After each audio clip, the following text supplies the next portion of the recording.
Lilah Zachary could feel the curse clinging to her skin like desert dust as she stepped off the train in Lusk, Wyoming, in the summer of 1883.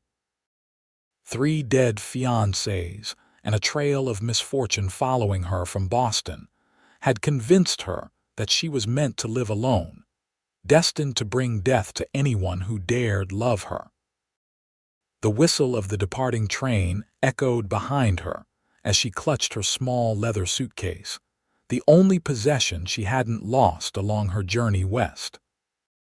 The platform was nearly empty, save for a station agent dozing in the afternoon heat and a tall man in a worn cowboy hat leaning against a post, watching her with curious eyes. Lilah straightened her travel-worn skirts and pushed a strand of auburn hair behind her ear. She had come to Wyoming territory to escape her past, to live quietly with her widowed aunt and avoid any further tragedy. The last thing she needed was attention. "Madam," the cowboy nodded as she passed. "Need help with that bag?" "No, thank you," she replied curtly, avoiding his gaze. Men who showed her kindness tended to meet unfortunate ends. First Richard with pneumonia just days before their wedding, then William thrown from his horse on the morning of their engagement announcement, and finally Charles, swept away in a flash flood while picking wildflowers for her. Each death more improbable than the last, each one linked to her by the whispers that followed her through Boston society. The cowboy tipped his hat respectfully and stepped back. "Suit yourself. Town's just down that road if you're looking." Lilah nodded and continued walking. She could feel his eyes on her back but refused to turn around. The less interaction, the better. The dusty main street of Lusk greeted her with the typical array of frontier establishments: a general store, saloon, blacksmith, and small hotel. She had been instructed to meet her aunt at Willoughby's general store, but as she approached, she noticed a small crowd gathered outside. "Terrible thing," an older woman was saying. "Poor Martha, all alone in that house." A chill ran down Lilah's spine. Martha was her aunt's name. She pushed through the crowd, her heart pounding. "Excuse me, I'm looking for Martha Willoughby. I'm her niece, Lilah Zachary." The crowd fell silent, and several women exchanged knowing glances. "Oh, child," the shopkeeper said, removing his spectacles. "I'm afraid you've arrived too late. Your aunt passed yesterday. Fever took her quick." Lilah felt the ground shift beneath her feet. Another death connected to her even before she'd arrived. The curse had reached across the country to claim another victim. I don't understand," she whispered. "Her letter said she was well." "That letter likely left weeks ago," a kindly woman explained. "No one expected the fever. We've sent word east, but it wouldn't have reached me in time," Lilah finished. She stood there, suddenly alone in a strange town, with nowhere to go and the weight of yet another death on her conscience. The curse had followed her west, just as she'd feared it would. "Miss Zachary." The voice came from behind her, and she turned to find the same cowboy from the station. "I'm Thaddeus Blackett. Sheriff asked me to come find you when he heard about your aunt." Lilah stiffened. "Why would the sheriff be concerned with me? Martha was well loved here. She talked about you often, said you were coming to help with her boarding house." He gestured to a modest 2-story building down the street. "Sheriff thought you might want to know what's to become of it, being her only kin and all." Boarding house. Lilah hadn't known her aunt owned such an establishment. The letters had mentioned a spare room, not a business. "Yes, madam." 4 rooms upstairs she rented to respectable folks. Thaddeus studied her face. "You didn't know?" "No, I didn't." Lilah felt overwhelmed. "I came because she offered shelter, not responsibility." Thaddeus nodded understandingly. "Well, there's no hurry to decide anything. Town's prepared the place for you, and there's a room at Hazel's boarding house if you prefer not to stay there alone." "I should see it first," Lilah decided, more out of obligation than desire. "I'll walk you over," Thaddeus offered. "That's not necessary," she said quickly. "Maybe not, but Martha would haunt me if I let her niece wander alone on her first day in town."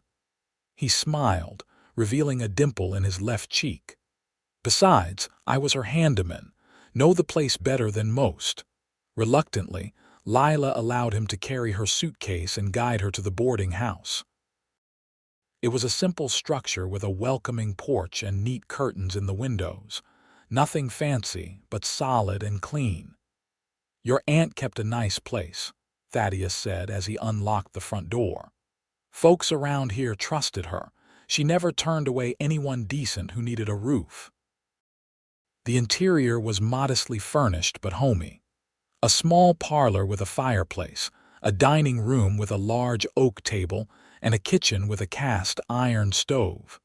4 doors upstairs would lead to the rental rooms, Thaddeus explained, with Martha's now Lilah's quarters behind the kitchen. "The tenants?"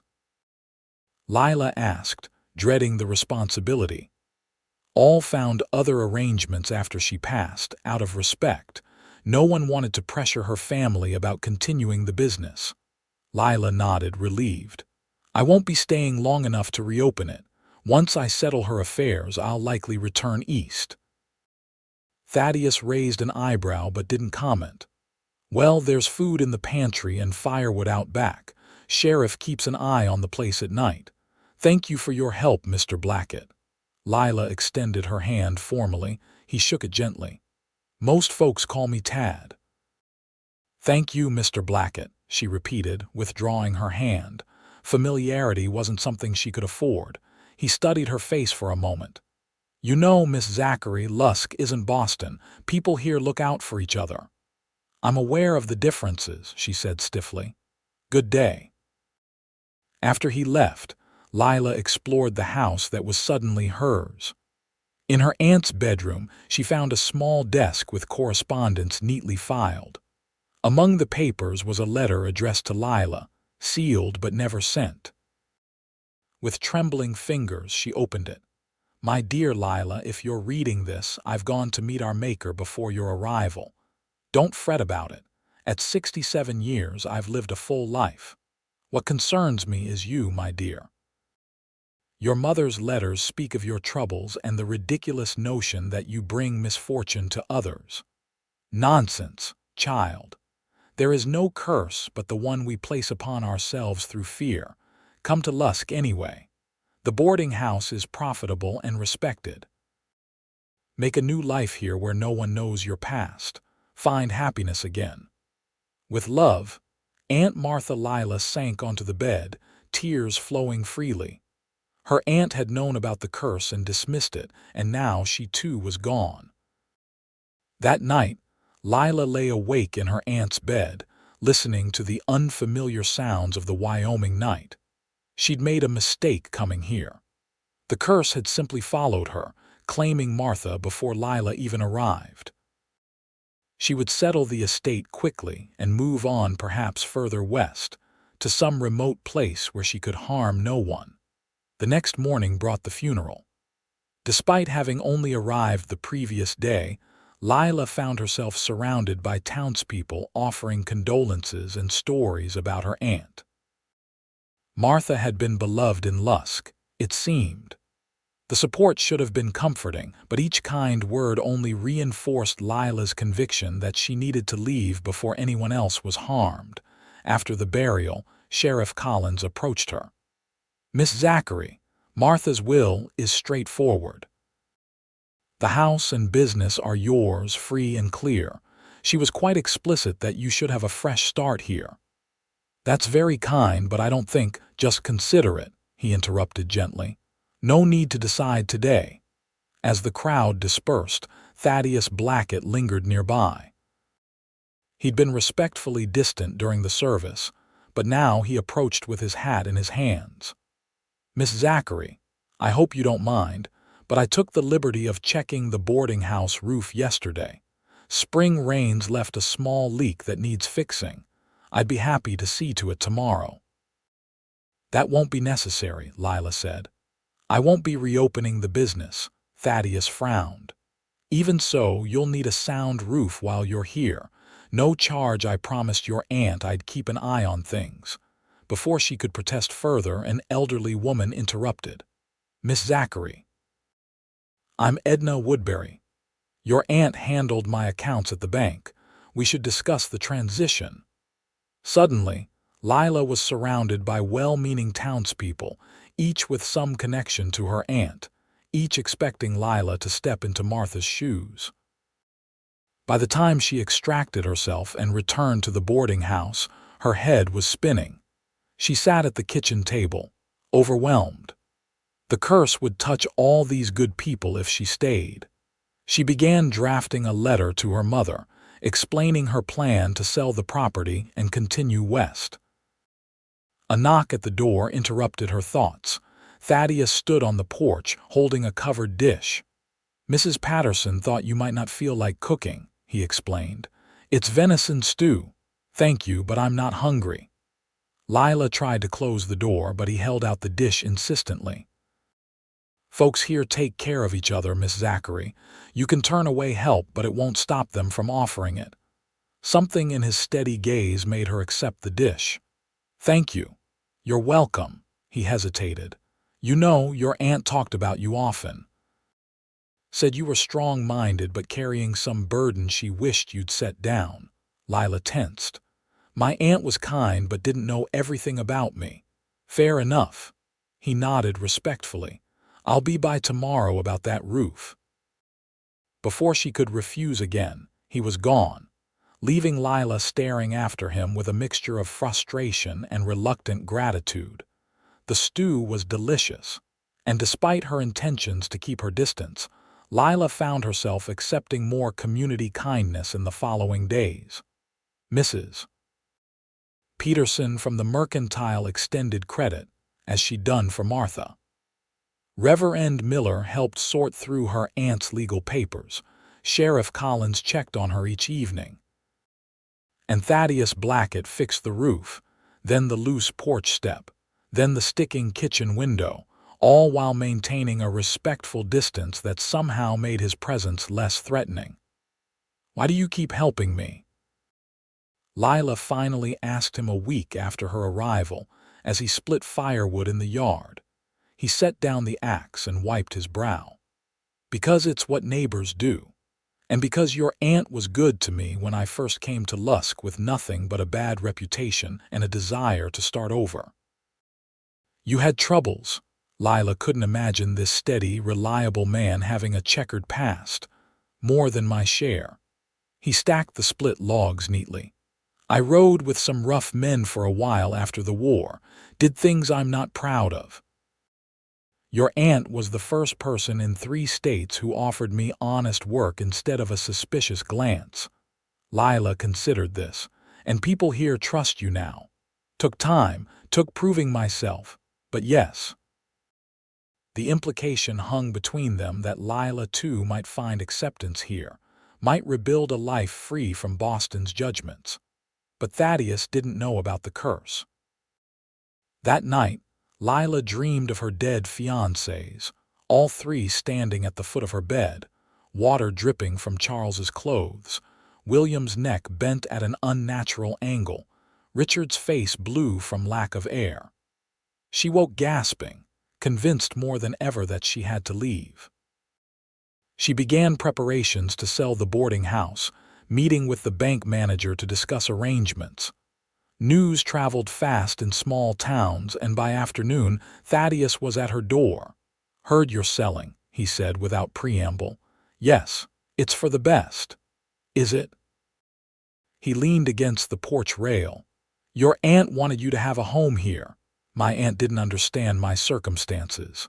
Lilah crossed her arms defensively. "Then help me understand." His voice was gentle but firm. "Because from where I'm standing, you're running from something, and in my experience, running rarely solves anything."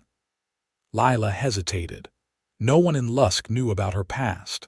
No one whispered curse when she walked by.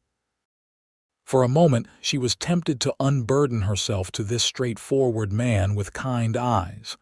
"It's complicated," she said instead. Most worthwhile things are. He pushed his hat back. At least give Lusk a fair chance before you decide. Stay through harvest season. If you still want to leave come winter, I'll help you get the best price for this place myself. The offer was reasonable, and refusing would only draw more attention. Until harvest then, she agreed reluctantly. Thaddeus smiled, that dimple appearing briefly. You won't regret it. But Lilah feared she would. The following weeks brought a rhythm to Lilah's life in Lusk. Though she hadn't reopened the boarding house for regular tenants, she found herself hosting occasional travelers when the small hotel was full. Word of Martha Willoughby's hospitable niece spread, and Lilah reluctantly stepped into her aunt's role in the community.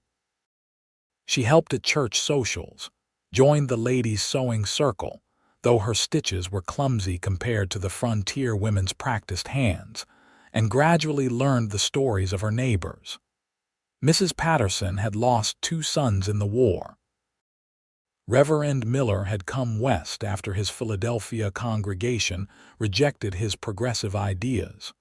Sheriff Collins had buried 3 wives, each lost to childbirth. Loss, it seemed, was not unique to Lilah Zachary. Thaddeus remained a steady presence, respectful but persistent in his friendship. He brought news from outlying ranches, helped with repairs, and occasionally persuaded Lilah to attend community gatherings she might otherwise have avoided. Town dance Saturday, he mentioned casually one afternoon as he mended a fence. Good chance to meet folks you haven't yet. I don't dance, Lilah said automatically, thinking of the Boston balls where she'd once twirled in Richard's arms before the curse revealed itself. Everyone dances out here, Thaddeus countered. Even those who claim they don't. Mr. Blackett, Tad, he corrected. After 2 months, I think we can dispense with formalities. Thaddeus, she compromised, ignoring his smile at her stubbornness. I appreciate the invitation, but I prefer not to attend. He studied her face. You know what I think? I think you're afraid of enjoying yourself. The observation hit uncomfortably close to the mark. Enjoyment, happiness, love, these were luxuries Lilah had denied herself since Charles's death. My enjoyment is not your concern, she said stiffly. Maybe not. He secured the last fence post. But seeing a neighbor isolate herself needlessly does concern me. Your aunt wouldn't want you living like a hermit. You didn't know my aunt better than you did these past few years. His voice was gentle, not accusatory. She worried about you. Said you carried guilt that wasn't yours to bear. Lilah turned away, blinking back unexpected tears. Please leave. To her surprise, he did, without further argument. But the next day, a package arrived from the mercantile, a length of blue calico fabric with a note. In case you change your mind about the dance. TB. She should have returned it immediately. Instead, Lilah found herself fingering the soft material, remembering a time when new dresses and social events had been anticipated pleasures rather than threats. Saturday evening arrived with clear skies and a full moon. Lilah stood at her window, watching townsfolk in their best attire making their way to the community hall. Against her better judgment, she had spent the previous days sewing the calico into a simple but flattering dress. Just to see if I still can, she had told herself as she worked the needle. Not because I'm going. But now the dress was laid out on her bed, and Lilah was torn between desire and fear. In 2 months, nothing terrible had happened in Lusk. No sudden deaths, no inexplicable accidents. Perhaps the curse had weakened with distance from Boston. Or perhaps it was simply biding its time, waiting for her to lower her guard. A knock at the door startled her from her thoughts. Thaddeus stood on the porch, wearing a clean shirt and his best waistcoat, hat in hand. I thought I'd see if you needed an escort to the dance, he said, his voice carefully neutral, offering her the dignity of refusal. Lilah hesitated. I haven't decided if I'm attending. Fair enough, he nodded. But if you do, I'll wait for you right here. True to his word, he settled onto the porch swing, prepared to wait. The gesture touched Lilah more than she cared to admit. "Give me 10 minutes," she found herself saying. His smile was answer enough. The community hall was transformed by lantern light and wildflowers. A small band played lively tunes, and nearly everyone in Lusk seemed to be present. Lilah felt eyes turn to her as she entered with Thaddeus, but the glances held curiosity and welcome, not the suspicion she'd grown accustomed to in Boston. "Miss Zachary, you came, Mrs." Patterson approached with genuine pleasure. "And in such a lovely dress. Blue suits you perfectly." Before Lilah could respond, she was drawn into conversations with townspeople who seemed genuinely interested in her comfort in Lusk. Had she settled in? Was the house to her liking? Had she considered taking regular boarders again? Thaddeus stayed nearby but didn't hover, allowing her space to navigate the social waters. When the band struck up a waltz, however, he appeared at her elbow. "May I have this dance?" he asked formally. Every instinct warned against it. Physical closeness was dangerous. It invited attachment, lowered defenses, made the curses work easier. "I shouldn't," she demurred. "One dance," he coaxed. "If disaster strikes, I promise to take full responsibility." His teasing tone suggested he saw her reluctance as simple shyness, not mortal fear. Before she could refuse again, he gently took her hand and led her to the dance floor. Thaddeus proved to be an unexpectedly graceful dancer. His hand at her waist was respectful, his steps sure. Lilah found herself relaxing despite her fears. "Where did a cowboy learn to waltz?" she asked. "My mother taught all her sons. Said a man should know how to be gentle as well as strong." His eyes crinkled with the memory. She was from Philadelphia originally, brought some Eastern refinements west with her. "She sounds remarkable." She was. A shadow crossed his face. "Lost her in a Comanche raid when I was 14, father the year after to grief." "I'm sorry." Lilah's own losses seemed self-indulgent in comparison. "Life out here takes as well as gives," he said simply. "But we keep going." As the music continued, Lilah allowed herself to enjoy the moment, the rhythm, the warmth of human contact, the simple pleasure of movement. For a few precious minutes, she forgot about the curse and was simply a young woman dancing with a handsome man under summer stars. When the music ended, she felt almost disappointed. "Thank you," she said formally, stepping back. "The pleasure was mine." Thaddeus's eyes held hers for a moment longer than necessary. "See? No disasters." A crash from across the room made Lilah jump. A young boy had knocked over a punch bowl, resulting in laughter rather than calamity, but the sound had shattered the moment's peace. "I should go," Lilah said suddenly, the familiar fear returning. She had tempted fate enough for one evening. "Lilah," Thaddeus began, but she was already moving toward the door, gathering her shawl. The cool night air calmed her racing heart as she hurried down the moonlit street toward the boarding house. She had been foolish to come, foolish to dance, foolish to let down her guard even for a moment. Footsteps sounded behind her. "Lilah, wait." She walked faster. "Please go back to the dance, Thaddeus." "Not until I understand what spooked you." He caught up easily, his long strides matching her hurried ones. "Was it something I said? No," she kept walking. "It has nothing to do with you." "Then what?" He stepped in front of her, forcing her to halt. "Because one minute you were smiling and the next you looked terrified. You wouldn't understand. Try me." His voice was gentle but insistent. Lilah looked up at his face, open and concerned in the moonlight. For a wild moment, she considered telling him everything about Richard, William, and Charles, about the whispers of a curse, about her fear of caring for anyone lest they be taken from her. Instead, she said, I'm just not accustomed to social gatherings anymore. I became overwhelmed. Thaddeus clearly didn't believe her, but he nodded.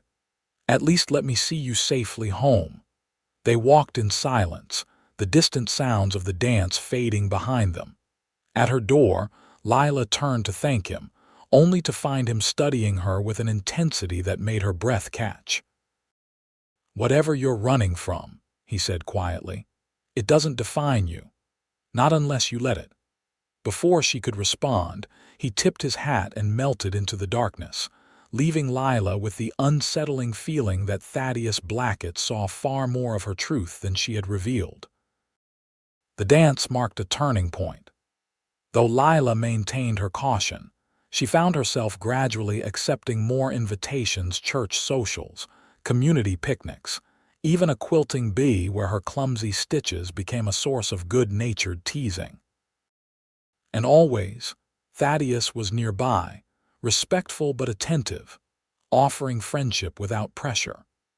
He brought books he thought she might enjoy, invited her on sedate rides to see the Wyoming landscape, and continued helping with repairs around the boarding house. "You realize I'm planning to sell come harvest," she reminded him one afternoon as he replaced worn shingles. "So you've said." His tone was non-committal. "Yet you continue to invest effort in this house." He paused in his work. "I prefer to think of it as investing in a friend." The word "friend" hung between them, a tentative label for whatever was growing despite Lilah's determination to keep her distance. September brought the harvest, and with it, a decision Lilah had been avoiding. The banker had found a potential buyer for the boarding house, a businessman from Cheyenne looking to expand into smaller towns. She had only to sign the papers, collect her payment, and board the train west. Yet as the date approached, Lilah found herself inventing reasons to delay. The roof needed additional work before winter.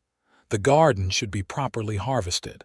The buyer might not maintain the property to Martha's standards. "You don't want to leave," Mrs. Patterson observed bluntly as Lilah selected preserves in the mercantile. "Anyone with eyes can see it."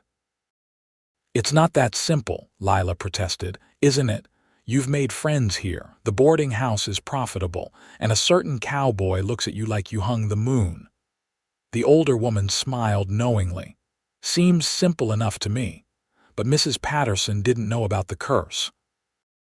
No one in Lusk did, though Lilah suspected Thaddeus had guessed she carried some burden she wouldn't share.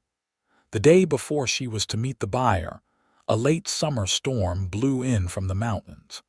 Thunder crashed and lightning split the sky as Lilah secured windows and doors against the deluge. She was checking the back door when a particularly violent thunderclap startled her, followed immediately by an ominous crack and crash from the yard. Grabbing a lantern, she peered through the rain to see that the old cottonwood tree had split, half of it crashing onto the tool shed.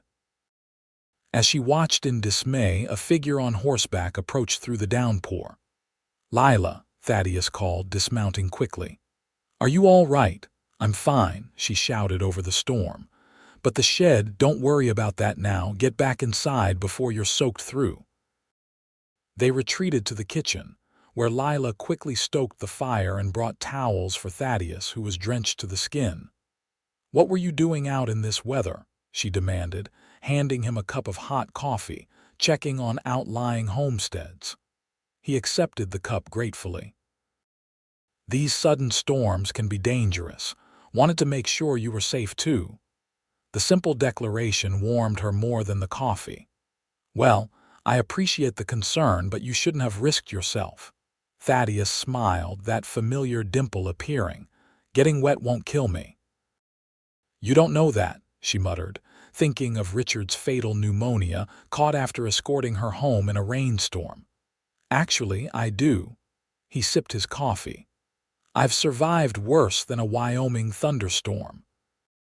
Lightning flashed, illuminating his face, strong, steady, with eyes that seemed to see past her defenses. In that moment, Lilah realized with devastating clarity that she had failed in her most important task, keeping her heart distant. Somewhere between mended fences and community dances, between shared books and quiet conversations, she had developed feelings for Thaddeus Blackett, and that meant he was in danger. "You should go once the rain eases," she said, stepping back. "I'll be fine." Thaddeus studied her face. "What's troubling you, Lilah? And don't tell me it's just the storm or the damaged shed." "Nothing's troubling me. You've been looking for excuses to leave Lusk since you arrived, yet finding reasons to stay. You keep people at arm's length, then show them kindness when they least expect it." He set down his cup. "You're fighting something and it's tearing you apart." "You're imagining things," she insisted, but her voice lacked conviction. "No, I'm not." He moved closer. "I recognize the look of someone haunted by their past. I see it in my shaving mirror often enough." Lilah felt cornered, her carefully constructed walls crumbling. "Please leave." "Not until you tell me what you're so afraid of." His voice was gentle but firm. "Because whatever it is, you don't have to face it alone." "That's exactly what I have to do." The words burst from her with unexpected force. "Being close to me is dangerous, Thaddeus. People get hurt. They die." The admission hung in the air between them, punctuated by thunder. "What do you mean?" he asked quietly. And suddenly, the story Lilah had kept bottled inside for years came pouring out about Richard, William, and Charles, about the increasingly improbable deaths, about Boston society's whispers of a curse, about her decision to isolate herself rather than risk another life. "Even my aunt," she concluded bitterly. "She died before I even arrived. The curse reached across the country to take her too." Throughout her confession, Thaddeus remained silent, his expression thoughtful rather than disbelieving or fearful. "So now you understand," Lilah finished. "Why I have to leave. Why you should stay away from me." "I understand that you've suffered terrible losses," he said carefully, "and that people can be cruel in their ignorance, making you blame yourself for tragedies beyond your control." "It's not ignorance," she insisted. 3 fiancés, Thaddeus. 3, what are the odds of that being coincidence? In Boston during influenza season, in horse country, near flood-prone rivers, better than you might think." He reached for her hand, but she pulled away. "Lilah, there's no curse. Just a series of tragic accidents that left you scarred by grief and guilt. You can't know that. I know that in the months you've been in Lusk, no one has dropped dead from your presence. I know that your aunt's fever was part of an outbreak that affected 3 other elderly residents. I know that blaming yourself is easier than accepting that life is fragile and often unfair." His words pierced her defenses, offering a perspective she had never allowed herself to consider. "Even if you're right," she said, "I can't risk it. I can't risk you." "Then I'll be cursed with you," he said simply, "and we'll break it together." The declaration stunned her. "You can't mean that." "I do." His eyes held her steadily. "I've faced death more times than I care to count, Lilah. Survived the war, outlaws, a Comanche arrow in my shoulder, and a winter blizzard that claimed 2 of my trail partners. If there is a curse, it'll have to work harder than most to take me from you." "This isn't a joke, Thaddeus." "No, it's not." He stepped closer, and this time when he reached for her hand, she didn't pull away. "It's me telling you that I care for you enough to face whatever fears haunt you, that I believe in making our own luck rather than surrendering to superstition." Outside, the storm began to ease, the thunder more distant, the rain softening from downpour to gentle patter. "I don't know if I can believe that," Lilah whispered, though something long dormant within her yearned to. "Then let me prove it." His hand was warm around hers. "Don't sign those papers tomorrow. Give us a chance. If in 6 months you still believe you're cursed, I'll personally put you on a train west with no arguments." It was reckless, selfish even to consider it. And yet the months in Lusk had been the happiest Lilah had known since before Richard's death. She had made friends, found purpose, begun to heal until the fear of the curse reasserted itself.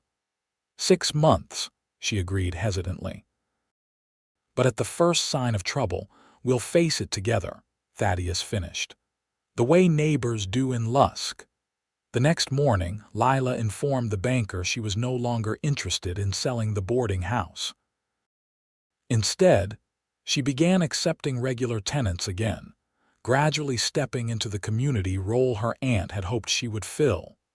October brought golden days and cool nights, with Thaddeus a constant presence. He respected her need for caution, never rushing her, but his steady friendship slowly evolved into something neither of them named but both recognized. They rode together through autumn-painted hills, shared meals with neighbors, and spent quiet evenings reading by her fireside. Each uneventful day chipped away at Lilah's belief in the curse, though the fear never entirely disappeared. "Tell me about them," Thaddeus said one evening as they sat on her porch watching the sunset. "Your fiancés, not how they died, but who they were." The request surprised her. No one had ever asked about the men themselves, only the dramatic circumstances of their deaths. "Richard was a banker," she began hesitantly. "Practical, meticulous. He planned everything from our courtship to where we would live." The memory brought a sad smile. William was different, impulsive, charming. He loved horses and outdoor pursuits. And Charles was gentle, a botanist. He knew the name of every flower and tree in Massachusetts. "You loved them all?" Thaddeus asked, not jealously but with genuine interest. Lilah considered the question. "I thought I did, but looking back, I wonder if I loved what each represented: security, excitement, tranquility, rather than truly knowing them as people. And what do I represent?" The question was soft, testing boundaries they had both carefully maintained. Lilah met his gaze. "Hope," she answered truthfully. "You represent the hope that I might be wrong about the curse, that I might have a future after all." Thaddeus reached for her hand, his calloused fingers gentle against hers. "That's a responsibility I'm honored to bear." The moment hung between them, fragile and precious. For the first time in years, Lilah allowed herself to imagine a life not defined by fear and loss, a life with this steady man beside her, in this community that had welcomed her despite her resistance. November arrived with biting winds and the first dusting of snow. Lilah's boarding house was full: 2 railroad surveyors, a widowed schoolteacher, and a young woman who assisted at the mercantile. The regular income and constant activity kept Lilah busy, leaving less time for dwelling on curses and past tragedies. But as Thanksgiving approached, a series of small incidents rekindled her fears. A chimney fire that was quickly extinguished. A boarder's minor illness that passed within days. A letter from Boston reporting that an old acquaintance had asked after her, the same acquaintance who had first whispered the word curse after Charles's death. "You're looking for signs," Thaddeus observed when she mentioned these occurrences. "Normal life includes difficulties, Lilah. They're not evidence of supernatural disfavor." "Perhaps," she conceded, but doubt had crept back into her heart. The day before Thanksgiving brought heavy snow and bitter cold. Lilah was preparing for the community dinner at the church when Sheriff Collins arrived at her door, his expression grave. "Miss Zachary, I'm afraid I have troubling news. Thaddeus Blackett hasn't returned from his ride to the Wilson homestead yesterday. With this weather."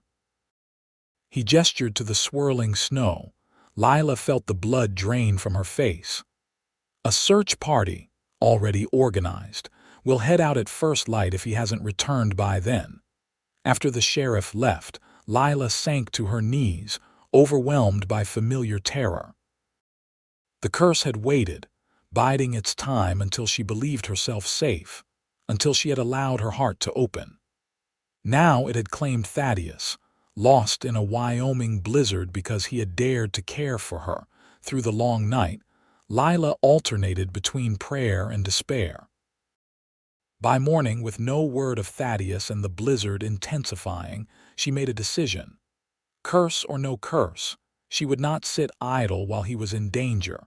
Dressing in her warmest clothes, she went to the livery where the search party was gathering. "Miss Zachary," Sheriff Collins frowned. "This is no expedition for a lady." "I'm coming," she stated firmly, "and I know which route he would have taken from the Wilson place." Reluctantly, the sheriff agreed to her accompaniment, though he assigned a sturdy ranch hand to stay by her side. The search was brutal, the wind cutting through layers of clothing, visibility reduced to mere yards. By midday, with no sign of Thaddeus, even the most optimistic searchers began exchanging grim glances. "We'll need to turn back soon," the sheriff said. "Lights failing, and we risk losing more people." "Just a little farther," Lilah pleaded, pointing to a stand of trees where she knew Thaddeus sometimes stopped to rest his horse. The group reluctantly agreed to check the area before turning back. As they approached, Lilah's heart pounded with desperate hope. If the curse was real, Thaddeus was already lost. If it wasn't, if all her fears had been merely grief and coincidence, then there was still a chance. "There," a searcher suddenly called. "By the fallen pine." Through the swirling snow, Lilah made out a dark shape huddled against a tree trunk. Without thinking, she spurred her horse forward, reaching the spot before the others. Thaddeus was half buried in snow, his face pale, a crude bandage wrapped around his leg. But his eyes were open, and when he saw her, a weak smile touched his blue lips. "Knew you'd come," he managed through chattering teeth. Relief washed over Lilah like a physical force. He was alive. Injured, half frozen, but alive. The search party quickly constructed a travois to transport Thaddeus back to town. He had been thrown when his horse stepped in a hidden badger hole, resulting in a broken leg that prevented him from walking. He'd managed to drag himself to the shelter of the trees, but couldn't go farther in the worsening storm. "Smart thing would have been to stay at the Wilsons'," he admitted as they wrapped him in blankets. "But I promised to help you prepare for Thanksgiving dinner. Didn't want to disappoint." The simple statement brought tears to Lilah's eyes. He had risked his life to keep a dinner commitment to her. By the time they reached Lusk, the doctor was waiting. Thaddeus's leg was indeed broken, but would heal cleanly with proper setting. More concerning was the exposure, but after a thorough examination, the doctor pronounced him lucky. No serious frostbite, just exhaustion and mild hypothermia. "He needs warmth, rest, and good care," the doctor instructed. "The boarding house would be ideal if you're willing, Miss Zachary." "Better than that drafty cabin of his, and you've nursing experience from your time in Boston, I understand." Lilah hesitated only briefly. If the curse were real, it had already had its opportunity to take Thaddeus and had failed. Perhaps that meant something. "Of course," she agreed. "We have a ground floor room that would suit." For the next 2 weeks, Lilah nursed Thaddeus through recovery, changing bandages, preparing strengthening broths, reading to him during long evenings. Her boarders assisted cheerfully, bringing extra firewood and running errands to spare her time. Thaddeus proved to be a difficult patient, chafing at confinement and constantly attempting to help with tasks despite his injury. But his good humor never faltered, and his gratitude for Lilah's care was evident in every glance. "You know what I realized out there in the snow?" he asked one evening as they sat by the fire, his leg propped carefully on a stool. "What's that?" Lilah looked up from her mending. "That I'm not afraid of dying, but I was afraid of dying without telling you how I feel." He held her gaze steadily. "I love you, Lilah Zachary." Curse or no curse, I love your strength, your kindness, your stubborn determination to protect others even at cost to yourself." The declaration hung in the air, momentous and irreversible. "You shouldn't," she whispered, though her heart leapt at his words. "Too late." His smile was gentle. "And you notice I'm still here, despite your curse's best efforts." "That doesn't mean—" "It means exactly what you're afraid to admit," he interrupted. "That there is no curse except the one you've imposed on yourself through fear. Life includes loss, Lilah. Loving someone means risking heartbreak, but it also means experiencing joy that makes the risk worthwhile." As Christmas approached, Thaddeus graduated from crutches to a cane, regaining his independence though still residing at the boarding house. Lilah found herself both relieved and disappointed by his increasing self-sufficiency. Soon, he would return to his own cabin, and the intimate daily interactions that had become precious to her would end. The boarding house was festively decorated, with pine boughs and red ribbons adorning the banisters and mantels. Lilah's tenants had contributed to the decorations, creating a warmth and cheer she hadn't experienced since childhood. On Christmas Eve, as snowflakes drifted past frosted windows, the residents gathered for a special dinner. Afterward, as the boarders retired to visit friends or attend midnight services, Lilah found herself alone with Thaddeus in the parlor, the room illuminated only by firelight and the small candles on the Christmas tree. "I have something for you," he said, reaching into his pocket. "Not exactly a traditional Christmas gift, but I hope you'll accept it all the same." He handed her a small object wrapped in tissue paper.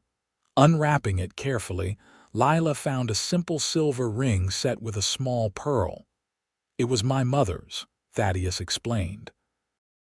"She made me promise to give it only to a woman of exceptional courage and heart." Lilah stared at the ring, unable to speak, her mind racing with conflicting emotions: joy, fear, hope, doubt. "I'm not asking for an answer tonight," he continued. "I know you still wrestle with your fears. But I want you to have this as a promise that whenever you're ready, whether it's tomorrow or 10 years from now, I'll be waiting." "Thaddeus," Lilah's voice caught, "what if you're wrong? What if the curse is real and by loving me, you're putting yourself in danger?" He took her hands, the ring nestled between their palms. "Then I choose that danger gladly. But Lilah, think about what's happened since you came to Lusk. You've made a home, built friendships, become essential to this community. Even survived finding me in that blizzard. Does that sound like a cursed life to you?" Put that way, it didn't. For the first time in years, Lilah allowed herself to consider the possibility that the tragic coincidences of her past were just that, coincidences, magnified by grief and the cruelty of gossip into something supernatural. "I'm afraid," she admitted, "not just of losing you, but of believing I deserve happiness after convincing myself for so long that I didn't." "That's the real curse," Thaddeus said softly, "and the only one we need to break." He leaned forward, his intention clear, giving her time to pull away. Instead, Lilah closed the distance between them, her lips meeting his in a kiss that felt like coming home after a long, cold journey. When they finally parted, she slipped the ring onto her finger. "Yes," she whispered, "cursed or blessed, I choose a life with you." New Year's Day, 1884, dawned clear and bright, the snow-covered landscape of Lusk glittering in winter sunshine. The town gathered at the church for the wedding of Thaddeus Blackett and Lilah Zachary, a union that surprised no one who had watched their relationship develop over the previous months. Lilah wore a dress of deep blue velvet made by the ladies of the sewing circle as a wedding gift. The pearl ring gleamed on her finger as she spoke her vows, her voice clear and confident, without a tremor of doubt. "You look happy," Mrs. Patterson observed at the reception. a far cry from that frightened girl who stepped off the train last summer. "I am happy," Lilah admitted, watching Thaddeus across the room as he accepted congratulations from fellow ranchers. "I finally realized that living in fear of what might happen means missing the joy of what is happening." "Wise words," the older woman nodded approvingly. "Your aunt would be proud." As winter melted into spring, Lilah and Thaddeus settled into a rhythm of shared life. They made their home at the boarding house, which continued to thrive under their joint management. Thaddeus maintained his small ranch outside town, riding out daily to tend livestock but returning each evening to Lilah's waiting arms. Occasionally, when storms blew in unexpectedly or Thaddeus was delayed in returning, the old fears would surface briefly. But each time he appeared, safe and sound, the curse's hold on Lilah's mind weakened further. By their first anniversary, Lilah was expecting their first child. The news, rather than triggering anxiety about potential tragedy, filled her with quiet joy and anticipation. The curse that had defined her existence for so many years had lost its power, replaced by the daily evidence of a life well lived. "What shall we name him?" Thaddeus asked one evening, his hand resting on her growing belly. "Him," Lilah smiled. "You sound very certain. Just a feeling." He kissed her temple. "Though a daughter would be equally welcomed. If it is a boy, perhaps Charles." The suggestion came naturally, surprising Lilah herself. Once speaking her former fiancé's name had brought only pain. Now it felt like honoring a memory without being trapped by it. Thaddeus nodded understandingly. "Charles Blackett has a fine sound to it." Their son, for Thaddeus's instinct proved correct, was born as summer ripened the Wyoming landscape. Charles Thomas Blackett arrived safely after a difficult but ultimately successful labor, his lusty cries bringing tears of joy to his father's eyes and a profound sense of completion to his mother's heart. "He's perfect," Thaddeus whispered, cradling the infant carefully. "And so are you." As Lilah watched her husband with their child, a realization crystallized within her. The curse had never been supernatural, it had been the prison of fear she built around her heart after experiencing devastating losses. By believing herself cursed, she had nearly denied herself the very experiences that made life meaningful: community, purpose, love, family. "Thank you," she said softly. Thaddeus looked up. "For what?" "For being cursed with me, for helping me break free." He smiled, that familiar dimple appearing. "The pleasure has been entirely mine, Mrs. Blackett." The years that followed brought changes to Lusk and to the Blackett family. The railroad expanded, bringing new businesses and residents. Lilah and Thaddeus welcomed a daughter, Martha, named for the aunt who had inadvertently brought them together. The boarding house evolved into a proper hotel as the town grew, with Lilah overseeing operations while Thaddeus expanded his ranching interests. Life included difficulties, of course. A difficult winter that threatened livestock. A scarlet fever outbreak that had them keeping the children isolated for weeks. The normal challenges of marriage and parenthood in a frontier community. But none of these trials were evidence of a curse, just the natural rhythm of life in Wyoming territory. And each challenge met and overcome further affirmed Lilah's hard-won wisdom. That love was worth any risk, that community sustained through hardship, that joy could follow even the deepest grief. On their 10th anniversary, Thaddeus took Lilah riding to a hilltop overlooking Lusk. The town had grown considerably, with new buildings and businesses sprouting where once there had been only a handful of structures along a dusty main street. "Remember when you were determined to sell the boarding house and continue west?" he asked, dismounting and helping her from her horse. "I was convinced it was the only way to protect everyone from my curse." Lilah shook her head at her former self's fears. I nearly missed all of this." "But you didn't." Thaddeus drew her close. "You faced your fears instead of running from them. That took more courage than most people ever find."